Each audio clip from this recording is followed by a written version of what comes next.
மேப்ஸில் இருக்கக்கூடிய location history அம்சத்தில் விரைவில் மாற்றம் கொண்டு வர உள்ளதா கூகுள் நிறுவனம் அறிவிச்சிருக்கிறாங்க.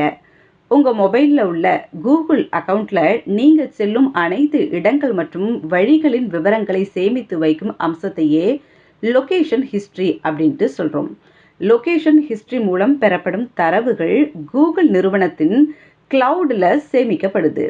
இது பயனர்களின் தனி உரிமையை பாதுகாக்கக்கூடும் அப்படின்றதால லொகேஷன் ஹிஸ்டரி தரவுகளை கிளவுடில் சேமிப்பதற்கு பதிலாக பயனர்களின் மொபைல் ஃபோனிலேயே சேமிக்கும் வகையில் விரைவில் மாற்றம் கொண்டு வர உள்ளதா கூகுள் நிறுவனம் அறிவித்திருக்கிறாங்க.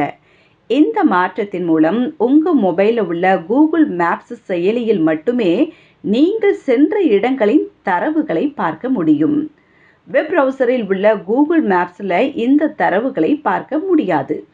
மேலும் லொகேஷன் ஹிஸ்டரி என்ற பெயரை டைம் லைன் என்று மாற்ற உள்ளதாகவும், டைம் லைன் தரவுகளை எண்ட் டு எண்ட் என்கிரிப்ட் செய்யப்பட்டு கிளவுட் சேமிக்கும் வசதியும் வழங்கப்படும் அப்படின்ட்டு அந்த நிறுவனம் தெரிவித்திருக்கிறாங்க. இந்த வருஷத்தில் டிசம்பர் 1 அனைத்து பயனர்களுக்கும் இந்த அம்சம் வழங்கப்படும் அப்படின்ட்டு எதிர்பார்க்கப்படுதா நமக்கு தகவல் வந்திருக்கு. இன்னும் கொஞ்ச நாளே இப்படிப்பட்ட மாற்றங்கள்லாம் கூடிய சீக்கிரத்திலே வந்துடும். ஒரு சில இடத்துல டெக்னாலஜி வளர்றது அழிவை நோக்கி அல்ல, அது நமக்கு பாதுகாப்புக்கு தான் அப்படின்ற ஒரு விஷயங்களை இப்படிப்பட்ட விஷயத்தின் மூலமாக நம்ம உணரும்போது பாதுகாப்பை இப்படிப்பட்ட நிறுவனங்கள் இன்னும் வலுப்படுத்துகிறாங்க. பார்த்தீங்களா? இது வரவேற்க தகுந்த விஷயம் தானே. வல்லவன் உங்களில் ஒருவன்